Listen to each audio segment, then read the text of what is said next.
রমজান এমন বরকতের মাস, শয়তানের শিকলে বান্দা, জাহান্নামের দরজা বন্ধ, জান্নাতের সব দরজাগুলো খোলা।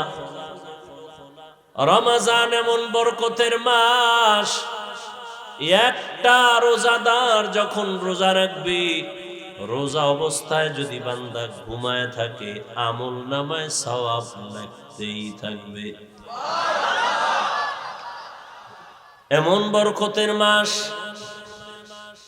এজন্য নবী বলেন, হে মালিক, রজবের বরকত দান করেন, শাবানের বরকত দান করেন, রমজানের বরকত দান করেন না, আমারে পৌঁছাইয়া দেন জায়গায়, আমি ওখানে যাইয়া কাজ কইরা কইরা কইরা কইরা বরকত নিব। কারণ রমজানের বরকতের মজাটা ভিন্ন, বড় আলাদা। রমজান, আল্লাহ বলেন, হে মুমিন, তোমাদের জন্য রমজানে রোজা ফরজ করা হয়েছে। প্রথমে ডাকলেন, হে মুমিন। মুমিন বলে বন্ধুসুলভ আচরণ করলেন আমার আল্লাহ। ভাই বক্সটা একটু ছাড়েন না, এত জায়গা থুইয়া হেন গেছেন। এটা বক্সের সাউন্ড বাড়াও, মনিটরের সাউন্ড বাড়াও। আল্লাহ প্রথমে বন্ধু, আমি বুঝতেছি না, আশেপাশে মাইক আছে, বক্স আছে, নিচে পিছে ভলিউম দিলে নয়েজ আসে কেন? এই সেটিং মিটিং সব আউলো যাউলো, এই জন্যই তুমি ভলিউম দিতে পারো না।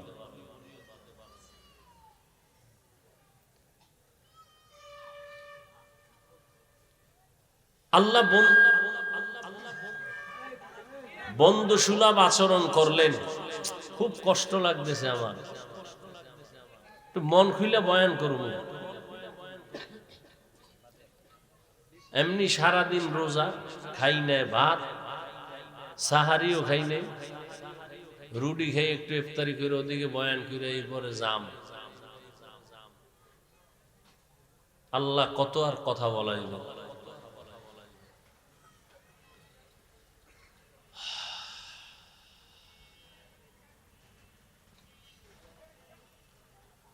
আল্লাহ বন্ধু সুলভ আচরণ করলেন। কি বন্ধু? সমস্ত মুমিন আল্লাহর বন্ধু। জমিনে মুমিন ছাড়া আল্লাহর বন্ধু আর কেউ নাই। তো বন্ধু কেমনে? বন্ধু হওয়ার কয়েকটা লাইন আছে। যেমন কারো কাজ যদি এক হয়, তাহলে এর সাথে বন্ধু হয়, মিতা হয়। নামে নামে মিললেও কি হয়? তোমার নাম কি? আব্দুর রহমান। আমার নামও আব্দুর রহমান। তাহলে তুমি আমার মিতা, আমি তোমার মিতা। আল্লাহর একটা গুণবাচক নাম হলো মুমিন। দুনিয়ার বান্দাদের মধ্যে যারা মুমিন, আল্লাহ বলেন আমার গুণবাচক নাম তোমাদের নাম যেহেতু এক, তোমরা আমার বন্ধু, আমি আল্লাহ তোমার বন্ধু।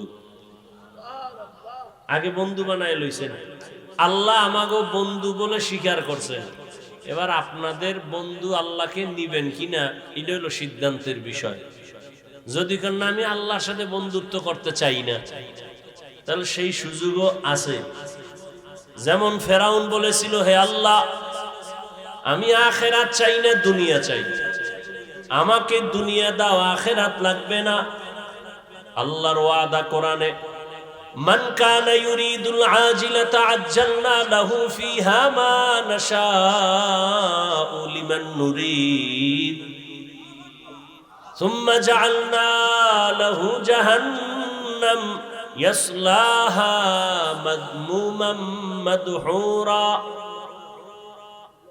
আল্লাহ বলেন, যারা দুনিয়া চায় আমি তাদেরকে দ্রুত দুনিয়া দিয়ে দেই, কিন্তু পরিণাম ফলে তার জন্য জাহান্নাম। কিন্তু যারা দুনিয়া চায় দেই, কিন্তু দুনিয়া তারা পায় না। সারা দুনিয়ায় খোঁজ দিয়া দেখো, যারা দুনিয়া দুনিয়া দুনিয়া দুনিয়া করে, জিকির করে, নামাজেও দুনিয়া, ঘুমাইতে গেলেও দুনিয়া, মসজিদে ঢুকেও দুনিয়া, এই দুনিয়ার পেছনে যারা দৌড়ায় দুইটা জিনিস চায়, এক চায় সম্মান আর এক চায় শান্তি। এই দুই জিনিস চায় দুনিয়াওয়ালারা।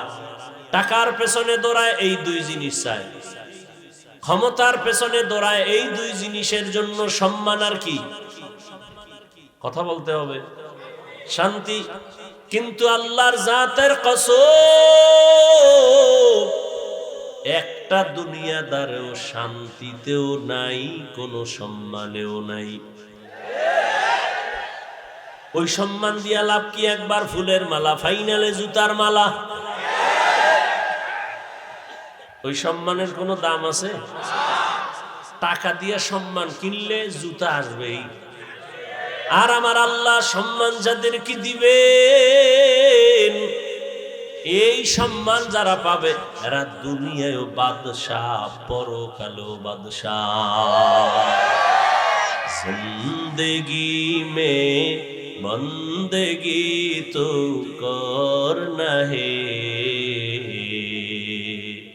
जिंदगी में बंदगी तू करना है, जिंदगी बे बंदगी शर्मिंदा है, जिंदगी बे बंदगी शर्मिंदा है। यहाँ हम सब मुसाफिर, दिल ना लगा अहले दिल की नजर से रूह करतजा, शाह दौलत सब फकीर गर नेक ने है, शाह दौलत सब फकीर गर नेक ने है, जिंदगी में बंदगी तो करना है,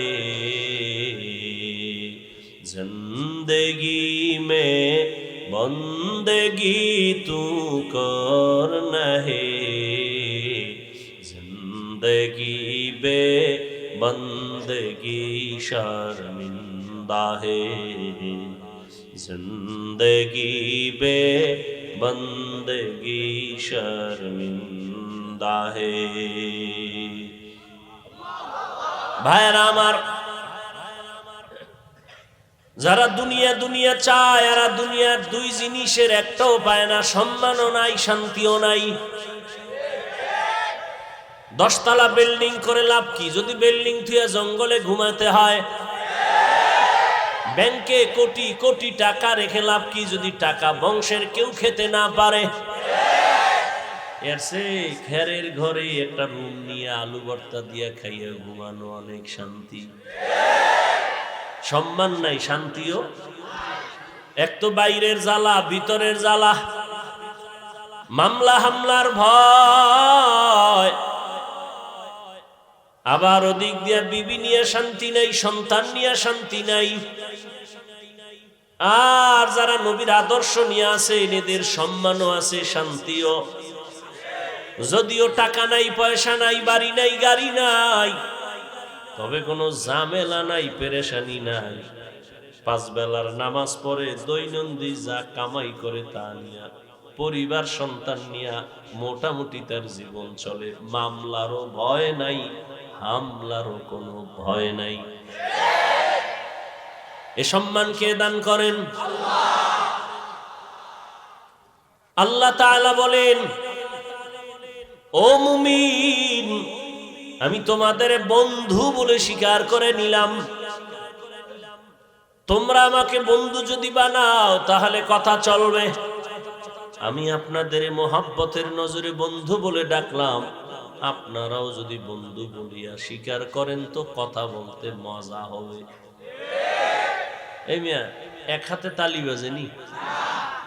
আপনি একজনের কইলেন আমি তোমাকে ভালোবাসি, হে কয় আমি তোমারে বাসি না, তাহলে আর বাঁশি বাজবে?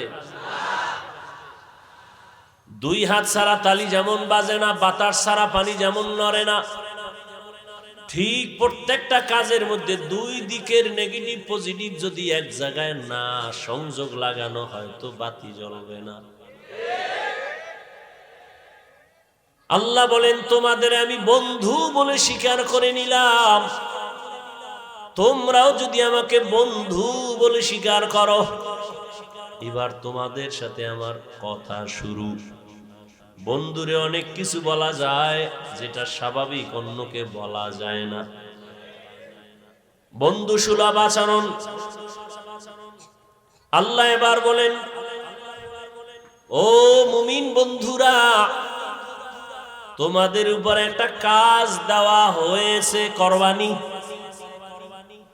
দিয়েছি বাই ফোর্স অর্ডার, না অর্ডার না, মোহাব্বতের আওয়াজ। তোমাকে একটা জিনিস দেওয়া হয়েছে, তুমি রাখবানি। মোহাব্বতের সাথে বলা। মুমিন কয় হ্যাঁ রাখবো, হ্যাঁ রাখবো। বলে কেমন কাজ? মারাত্মক কঠিন। কারে কেমন কঠিন? যেই কাজটা তোর বাপ দাদা 14 পুরুষ যারা তারাও করেছে। কো আমার বাপ দাদায় যদি করে তা তেমন কঠিন না, হেরা পারলে আমিও কি। এবার আল্লাহ কয় যেই কাজটা তোমারে দিলাম, রমজান মাস যখন আসবে তখন তুমি রোজা রাখবা। আবার এটা তোমার উপর চাপ না, এর পুরস্কার কিন্তু কঠিন। নামাজের পুরস্কার রোজার পুরস্কার ভিন্ন। একজনে নামাজ পড়ে, পুরস্কারটা আমি অন্য মাধ্যমে দিয়ে দিলাম, আমল নামায় লিখে দাও, ফেরেশতারা দিয়া দাও। একজনে যাকাত দেয়, পুরস্কার আমি মাধ্যমে দিলাম। একজনে হজে যায়, পুরস্কার মাধ্যমে দিলাম। কিন্তু রোজাটা যদি রাখো, এর পুরস্কার দিতে কোনো মাধ্যম নাই। আমি আল্লাহ হাসরের ময়দানে কোটি কোটি কোটি কোটি আপনার জিবি 1 আপনি 4 জিবি লয়ে যদি ধাক্কা ধাক্কি করেন তা আপনারটা তো হ্যাং হয়ে যাবে। আরে আম্মা জান, আপনাকে অর্ধেক দিয়াও ছেলের থেকে বেশি দিছে, এটা বুঝার মতো মেধা বুঝি আল্লাহ আপনাকে দেন নাই রে মা। ছেলে পাবে বাবার থেকে 2টা, আর মেয়ে সব জায়গায় পাবে কি? বাবার থেকে পাবে, স্বামীর থেকে পাবে, ছেলে মেয়ের থেকে পাবে। এরপরে যদি কয় বাপ নাই, ছেলে নাই, মেয়ে নাই, কিচ্ছু নাই, আমি একা। আল্লাহর আইন হলো, ইসলাম কয় নারীদেরকে ঘরে বসাইয়া বসাইয়া সম্মানের সাথে ওরা খাবে আর ঘুমাবে, সরকার ওদের সব খরচ দিবে। নারীদের কষ্ট দেওয়া যাবে না, কত সম্মান ইসলাম দিয়েছে। কিন্তু কুলাঙ্গারেরা ভুল মেসেজ দিয়া নারীদেরকে বেপরদায় নামাচ্ছে, পরিণামে নারীরা হচ্ছে আরো অপমান। আল্লাহ হেদায়াত দান করেন। এরে আম্মা জানেরা, এত সম্মান আল্লাহ আপনাদের দান করেছেন। এ দুনিয়া আপনারা যদিও নবী না, তবে সব নবীদের মায়ের মতো মা, সাহাবাদের মা। আপনারা আলেম হাফেজে কোরআনের মায়ের মতো বড় দামি মা। এরে আম্মা জান, আপনারা তো খাদিজা রাদিয়াল্লাহু আনহার মতো নারী, ফাতেমা রাদিয়াল্লাহু আনহার মতো নারী, আয়েশা রাদিয়াল্লাহু আনহার মতো নারী, ইসমাইল নবীর মা হাজেরা আলাইহা সালামের মতো দামি নারী। আপনারা তো ঈসা নবীর মা মারিয়াম আলাইহা সালামের মতো দামি নারী। এ দুনিয়াতে আল্লাহর এক বড় দুশমন ছিল ফেরাউন। নাম শুনছেন? বলেন তার স্ত্রীর নাম কি? আসিয়া। এত বড় বেঈমানের ঘরে থাইকা আমার আল্লাহর এত পেয়ারা রহমতের নবী বলেন, কিয়ামতের দিন আমি মুহাম্মদের সাথে আসিয়ার সাথে বিয়া হবে জান্নাতে। এরে আম্মা জানেরা, এত বড় বেঈমান ফেরাউনের ঘরে থাইকা আম্মা জান আসিয়া যদি এত দামি হতে পারে, ফেরাউনের টাকার অভাব নাই, ক্ষমতার অভাব নাই, মিশরে দাবি করে আমি বড় খোদা, কিন্তু তার ঘরে থাকিয়া আসিয়া আমার আল্লাহকে এত আপন করে নিলেন। আসিয়া এত কষ্ট ফেরাউন দিয়েছে, ধৈর্য ধারণ করে আল্লাহকে ভুলে নাই। ইন্তেকালের সময় ফেরাউন ওই আসিয়াকে ফাঁসির মঞ্চে নিয়ে গেছে। আসিয়া কাঁদতেছেন, হঠাৎ করে আবার হাসতেছে। ফেরাউন কয়, কান্না বন্ধ করে হাসো কেন রে আসিয়া? কয় রে এ ফেরাউন, আমি তাকাইয়ে দেখি আল্লাহ পাক লক্ষ লক্ষ ফেরেশতা পাঠাইছে আমাকে স্বাগতম দিয়া জান্নাতে নেওয়ার জন্য।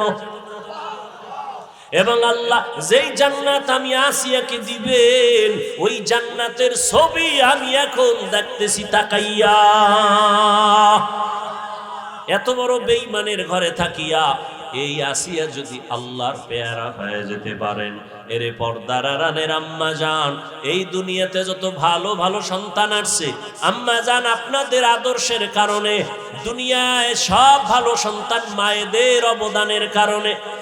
ছোট একটা ঘটনা বলবো। মদিনাতুল মুনাওয়ারা থেকে আল্লাহর পেয়ারা এক গোলাম ভারতের জমিনে আসছেন কালেমার দাওয়াত দেওয়ার জন্য, যার নাম আপনারা জানেন, খাজা মুঈনুদ্দিন চিশতি আজমিরি রহমাতুল্লাহ আলাইহি। মদিনাতুল মুনাওয়ারা থেকে ভারতে ঘুরে ঘুরে ঘুরে ঘুরে কালেমার দাওয়াত দেয়। দিতে দিতে তার হাতে লক্ষ লক্ষ লক্ষ বিধর্মী কালেমা পড়ে মুসলমান হয়ে গেল। বলে কত লক্ষ? কেউ বলে 90 লক্ষ, কেউ বলে আরো বেশি। খাজা মুঈনুদ্দিন খুব খুশি। আম্মাজানের সামনে একদিন আনন্দিত হয়ে গেলেন। আম্মাজান বলে, মুঈনুদ্দিন এত আনন্দ কেন রে বাবা বলো? মুঈনুদ্দিন বলে, আম্মাজান খুশির খবর, ভারতের ভেতরে লক্ষ লক্ষ বিধর্মী আমি মুঈনুদ্দিনের হাতে কালেমা পড়েছে। আম্মাজান বলে, এই মুঈনুদ্দিন, এটা তোমার বাহাদুরি না, আমি মায়ের অবদান। কার অবদান? খাজা মুঈনুদ্দিন বলে, মা তোমার কি অবদান একটু বলো। আম্মাজান বলে, ও মুঈনুদ্দিন, তুই আমার গর্বে যখন আসছ, আল্লাহর কসম, তুই আমার গর্বে আসা পরে আমি এক রাতও ঘুমাইতাম না। আমি গভীর রাতে সিজদায় পড়ে আল্লাহর আদালতে কান্না করতাম আর বলতাম, হে মালিক, আমার গর্বের সন্তানটাকে তুমি ওলি হিসাবে কবুল করে নাও। আমি এভাবে কান্না করে করে যখন তুই দুনিয়াতে আসছো, এই মুঈনুদ্দিন, আমি মা তোকে যতদিন আমি দুধ পান করাইছি, আল্লাহর কসম, আমি যতদিন তোকে দুধ পান করাইছি, আমি মা এক ফোঁটা দুধও বিনা অজুতে তোর মুখে দেই নাই। এমন মা সারা দুনিয়ায় পাওয়া বড় কঠিন, বাংলাদেশ বাদ দেন।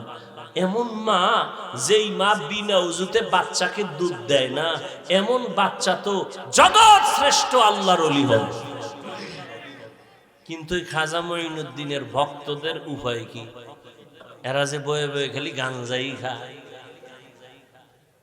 একটার চেহারার মধ্যে মদিনার কোনো নিদর্শন নেই। এরা সব মুঈনুদ্দিনের ভণ্ড ভক্ত, আমরা আসল ভক্ত। কি খাজা মুঈনুদ্দিনের মা কত ধন্য মা!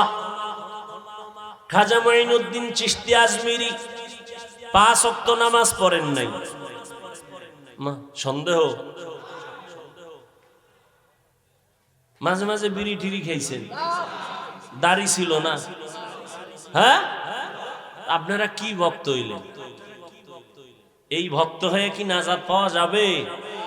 কোনদিন পাওয়া যাবে না। এখনো সময় আছে, তওবা করেন। কয়দিন আর দুনিয়ার বাহাদুরি করবেন? চোখের সামনে আপন আপন সব চলে যাইতেছে। বিশেষ করে আমার যুবক, ইদানিং কালে যুবকের মরণের লাশ আর লাশ, করোনায় যুবকের লাশ, ছাত্র জনতার আন্দোলনে যুবকের লাশ, ডেঙ্গুর মহামারীতে যুবকের লাশ, ঘুমের বিছানায় যুবকের লাশ, গাড়ির নিচে পানির মধ্যে যুবকের লাশ। ও আল্লাহর বান্দারা, এখনো সময় আছে, তওবা করে নাও। ও পর্দার আড়ালের আম্মা জান, আপনার মতো কত মা এখনো আছে বেপরদায় চলে না, নামাজ ছাড়ে না, মোবাইলে সময় নষ্ট করে না, স্বামীর মাল খেয়ানত করে না। আপনারা কেন পারেন না? একটা সন্তানকে আদর্শ সন্তান বানাবেন, একটা সন্তানকে আদর্শ ডাক্তার বানাবেন, আদর্শবান চাকরিজীবী বানাবেন, আদর্শবান একজন ব্যবসায়ী বানাবেন। সন্তান ডাক্তার হইয়াও আপনার জন্য দোয়া করতে ভুলবে না। এরে আম্মা জান ও বোনেরা, আপনার মতো কত মা বোন এখনো পর্দা করে, নামাজ পড়ে, আল্লাহর ভয় অন্তরে জমা করিয়া রমাজান সামনে তওবা করে ফেলেন। আর বেপরদায় চলবেন না, আর নামাজ ছাড়বেন না। মা বাবার দোয়া নিয়া স্বামীর মাল হেফাজত করবেন। স্বামীর মাল এটা আপনারই মাল, স্বামীর মনে করে খেয়ানত করবেন না। মোবাইলে সময় নষ্ট করবেন না। অবৃদ্ধ বাবাজিরা, আপনার মতো কত বুড়ারা মসজিদে গিয়া নামাজ আদায় করে, বলেন আপনি কেন পারেন না? ও আমার কলিজার যুবক, এখনো সময় আছে, তওবা করো, অন্তরকে বুঝাও। মনে জীবনে কত মন গড়া ভাবে চলছো, মনের চাহিদা মিটাইয়া গুনাহ করেছো। মনে চাইছে নামাজ পড়বা না, পড়ো নাই। মনে চেয়েছে পার্কে যাবা, দৌড়ায় গেছো। মনে চাইছে দাড়ি কাটবা, কেটে ফেলেছো। এখন আল্লাহর ভয় নিয়ে তওবা করো। মনে মনে আল্লাহকে বলো, হে আল্লাহ, জীবনে তো গুনাহ কম করি নাই, আজকে থেকে তওবা করে নিলাম, আর নামাজ ছাড়বো না, বেপরদায় চলবো না, মা বাবার সাথে বেয়াদবি করবো না। শিক্ষকের দোয়া নিয়া, উলামায়ে কেরামের পরামর্শ নিয়া, নবীজির আদর্শ মেনে চলবো। আল্লাহর কাছে যদি খাঁটি মনে তওবা করতে পারো, আল্লাহ তোমার জীবনের গুনাহ মুহূর্তে মাফ করে দিবে। মনের শুধু বুঝাইও রে মন, তোমার মতো যুবক যদি জেনারেল লাইনে থাকিয়া চাকরি করে, ব্যবসা করে, লেখাপড়া করে, নামাজ পড়ে, তুমি কেন পারবা না? আল্লাহর কাছে তওবা করে নেও। ও বাবা, তোমরা কি মনে মনে ভাবছো আমরা সব পাগল হয়ে গেছি? না না, এরে দুনিয়ায় সবাই পাগল হইয়া সব দুনিয়াতে মরার আগেই ধ্বংস হয়ে যায়। আর আমরা নবীর আদর্শে নামাজ পড়ি, পর্দা করি, কেউ আমরা পাগল হই নাই। আল্লাহর কোরআন সত্য, নবীর কথা সত্য। গুনাহ নিয়ে কবরে গেলে জাহান্নামের আগুনে জ্বলতে হবে, তাও সত্য। এখনো সময় আছে, তওবা করে নেও। অন্তর যদি তৈরি হয়ে থাকে, মার গুনাহ করবা না, নামাজ ছাড়বা না, বেপরদায় চলবা না, দাড়ি কাটবা না। মা বাবার দোয়া নিয়া, শিক্ষকের দোয়া নিয়া, উলামায়ে কেরামের পরামর্শ নিয়া, নবীর আদর্শ নিয়া চলবা। তওবা করার মতো যদি কারো অন্তর তৈরি হয়, মুনাফিকি যদি না থাকে, খাঁটি তওবার নিয়ত যাদের আছে, দুটো হাত আমার আল্লাহকে দেখাইয়া দাও। আয় আল্লাহ, হাতগুলো কবুল করে নেন, তওবা কবুল করে নেন। তওবার উপরে মজবুত হইয়া আমাদের সবাইকে গুনাহ মুক্ত হয়ে চলার তৌফিক দান করেন, আমিন। আলহামদুলিল্লাহি রাব্বিল আলামিন, ওয়াসসালাতু ওয়াসসালামু আলা সাইয়্যিদিল আমবিয়াই ওয়াল মুরসালিন ওয়া আলা আলিহি ওয়া আসহাবিহি আজমাইন। ইয়া আরহামার রাহিমিন, ইয়া আরহামার রাহিমিন, ইয়া আরহামার রাহিমিন। রব্বির হামহুমা কামা রব্বায়ানি সগীরা। আল্লাহুম্মা ইন্নাকা আফুউন কারীম তুহিব্বুল আফওয়া ফা'ফু আন্না। আল্লাহুম্মা ইন্না নাসআলুকা রিযাকা ওয়াল জান্নাহ ওয়া নাউযু বিকা মিন সাখাতিকা ওয়ান নার। রব্বির হামহুমা কামা রব্বায়ানি